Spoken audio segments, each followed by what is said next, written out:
Alors ici, on va rentrer dans une des plus grandes plantations de Louisiane, qui s'appelle Oak Alley, OAK. Allez, voilà, qui est située pas très loin, je crois, de la Nouvelle-Orléans. Je crois qu'on est à peu près à une 30 ou 40 km de la Nouvelle-Orléans. Allez, on va faire la visite. La billetterie ici, avant c'était une maison d'hôtes à l'époque de la plantation. C'est bien une plantation de coton en fait. Non. Non, ici c'est la canne à sucre. Canne à sucre.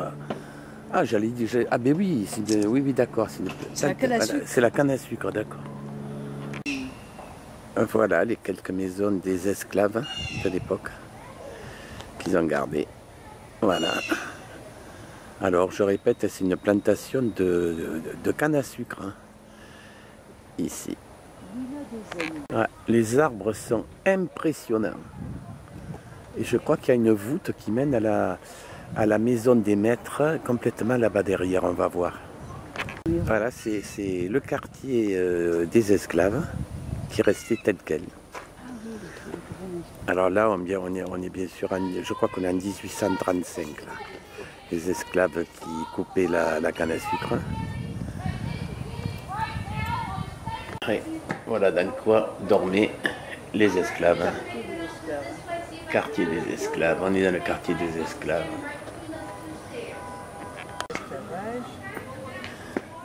Voilà le chaudron à sucre. Un des chaudrons à sucre, voilà, d'origine. Ouais, excessivement grand. Ouais. J'espère qu'on va avoir la machine à fabriquer le sucre. Et voilà la facture du toubib de la plantation. Ouais, 12 piastres. Ah ben c'est tous les médicaments en fonction des maladies que tu avais. Dysenterie, pneumonie, infection. Voilà, il y a tout. Pour les accidents. Voilà. Des chaudrons à sucre. Oui, et de différentes grandeurs. Peut-être voilà à l'époque, les mêmes. Tu vois, il coupait des petits morceaux de canne, il les mettait dedans, et puis il chauffait par évaporation. Il le broyait d'abord, et par évaporation, il récupérait le sucre. Ah oui, les fameuses voûtes d'arbres. Une magnifique voûte. Hein. Et d'autres maisons d'esclaves sur le côté droit. Plantation de canne à sucre, Oak Alley. On est à combien de la Nouvelle-Orléans? 40? 30? Oui, il n'est pas très loin. Ouais, c'est une gravure d'une plantation. Des esclaves qui travaillent à la canne à sucre. Et voilà, les ustensiles de coupe. 1867. En fait, c'est des faux. Hein. Des machettes et faux.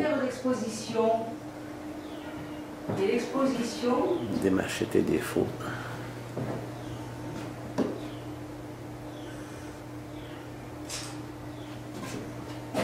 J'ai une belle photo ici. Voilà, celle-là. Photo d'époque. Ouais, ça fait...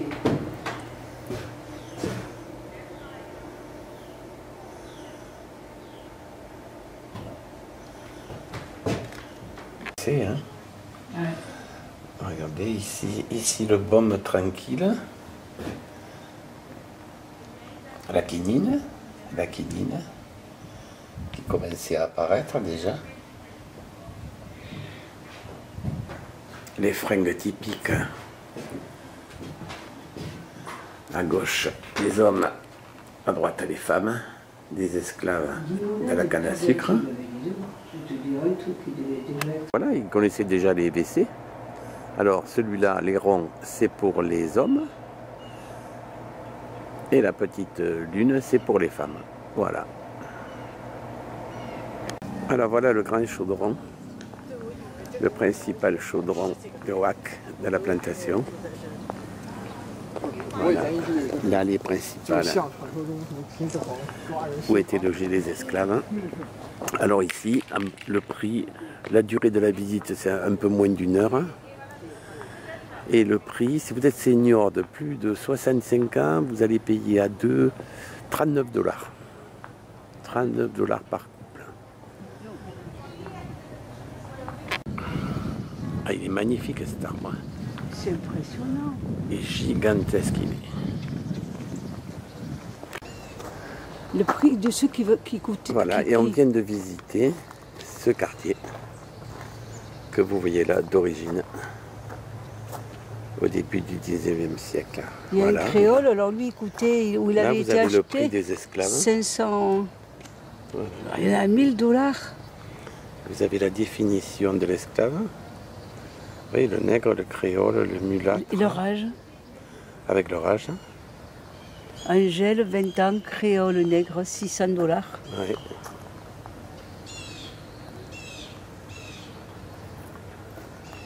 Ah, le trompe avec sa retombée. Ah oui, il est splendide. Parce qu'on voit le trompe avec la retombée. Ah ben, vous voyez pas. C'est magnifique.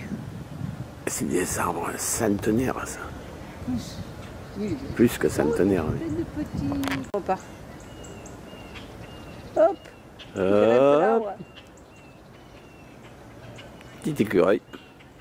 C'est la maison du patron de la plantation.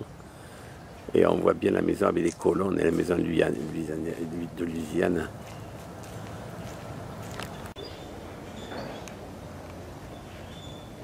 Ah, lui, c'est un courageux. Il s'amuse comme un fou.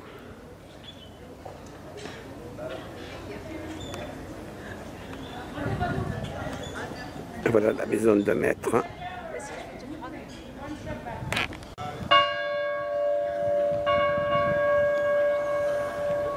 Il y a même la chapelle derrière qui se met à sonner.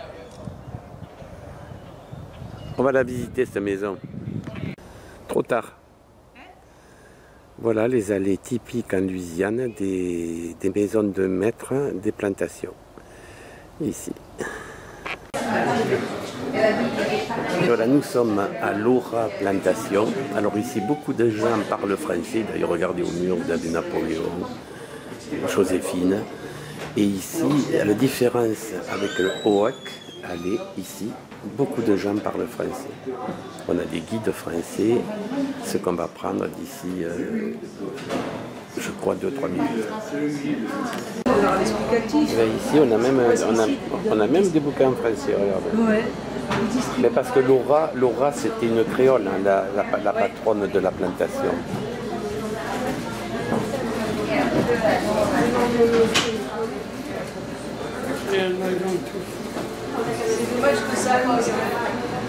Et la plantation à Lego là-bas. À l'extérieur, et si vous voulez une chouette photo de l'art, façade, mon collègue va parler pendant, on va dire 2-3 minutes, quelque chose comme ça. Et puis le groupe va rentrer, donc à ce moment-là, vous aurez toute la façade rien que pour vous, pour faire une chouette photo. Et pendant ce temps-là, moi, je vais commencer à vous raconter ce que vous allez entendre avec moi. Venez plus de ce côté. On va commencer notre visite ici. Monsieur Fabien, je m'appelle Anne-Elisabeth, je suis belge. Et je vais vous emmener, c'est pas si grave, je vais vous emmener à la découverte d'une famille créole sur 4 générations. Et on commencera notre histoire avec les arrière-grands-parents de quelqu'un qui est né dans cette maison. Elle est née dans la chambre qui se trouve au coin à droite et elle s'appelle Laura. Elle est née ici en 1861 et elle va laisser dans des mémoires qu'elle rédige pour ses enfants, pour ses 2 filles et son fils en 1936. C'est une jeune fille qui est née ici, francophone, créole, et pourtant, quand elle a plus de 70 ans, c'est d'emblée en anglais qu'elle écrira ses mémoires, remplis de mots de français d'ailleurs, puisque c'était sa langue maternelle, la langue maternelle de sa grand-mère, de sa mère, et elle nous laisse ses histoires, sa jeunesse sur la plantation, et elle nous ramène jusqu'à ceux qui ont construit la maison, ses arrière-grands-parents. Alors d'abord, avant que je vous parle de cette famille créole, on va rencontrer... Voilà une authentique maison louisianaise. La maison créole, hein. On est sur la plantation de Laura. Et typiquement, des chênes de Virginie. Ceux-là ont 200 ans.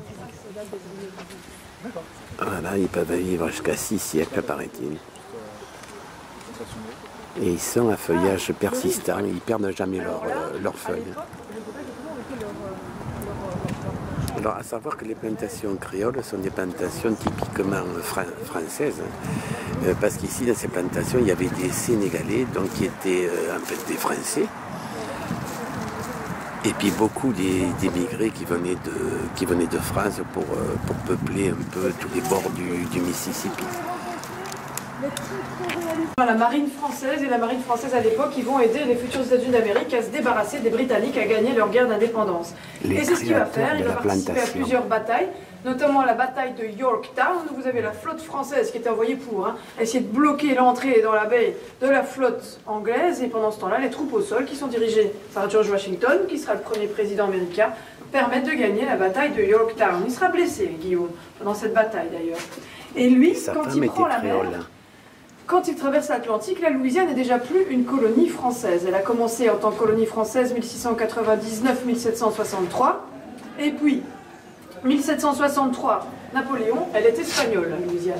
Et c'est le roi d'Espagne qui, au gré des différents combats et différents engagements que Guillaume va faire en tant que soldat, va le remarquer, très bon marin-soldat, et va décider de l'engager pour qu'il travaille en Louisiane, très influencé encore par la France. Alors, Guillaume va devenir, à terme, gouverneur commandante de la Louisiane centrale. Et Cotiche, ils se marient en 1785, ils ont 3 enfants, Louis, Flagy et Élisabeth. Alors la Louisiane espagnole jusqu'à Napoléon, Napoléon récupère la Louisiane par un traité secret auprès des Espagnols, en 1800. Et Napoléon voulait faire quelque chose de grandiose outre-Atlantique pour la France. Il se rend très vite compte que ça ne va pas être possible avec les nombreuses révoltes d'esclaves qui ont mis à mal l'autre colonie française, Haïti, Saint-Domingue. Il est incapable de gérer tout ça. Alors, en 1803, quand il reçoit chez lui à Paris les ambassadeurs du président américain de l'époque, Thomas Jefferson, ils viennent acheter la Nouvelle-Orléans auprès de Napoléon parce que c'est important pour ce jeune nouvel État américain. Alors Napoléon leur dit, écoutez, prenez le tout, prenez la Louisiane au complet. La Louisiane au complet en 1803, c'est énorme. C'est pas la Louisiane qu'on connaît aujourd'hui. C'est entre 10 et 15 États américains actuels. C'est entre le golfe du Mexique jusqu'à la frontière du Canada, de part et d'autre du Mississippi. C'était grand. Alors ça coûte cher. Napoléon est content, il va récupérer un paquet de sous, il va investir pour lever des troupes pour essayer de battre les Britanniques en Europe. Et ça se termine pour lui, comme chacun le sait, chez nous en Belgique, à Waterloo. On n'a pas oublié. Mais ça, on va redonner Napoléon à son triste sort. Une fois qu'on aura rejoint l'étage à l'intérieur de la maison. Mais avant, je vous parle de la construction de la maison parce que c'est très intéressant aussi. Et ça nous relie directement à notre manière, de technique. C'est la maison des Dupart. Voilà, pratiquement dans ce jus.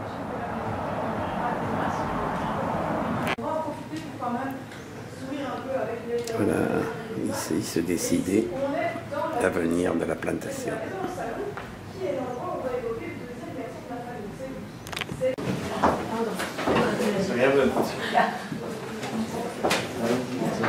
Toujours à la plantation Laura.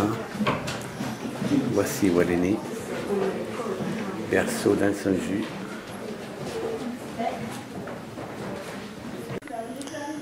Voilà la cuisine dans son jus de la plantation.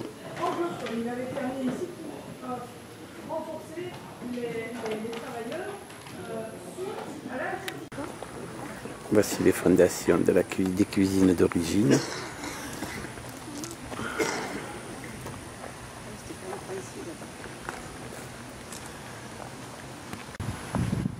Voilà l'arrière de la maison de la plantation de Laura. Oui, avec les tuiles en bois.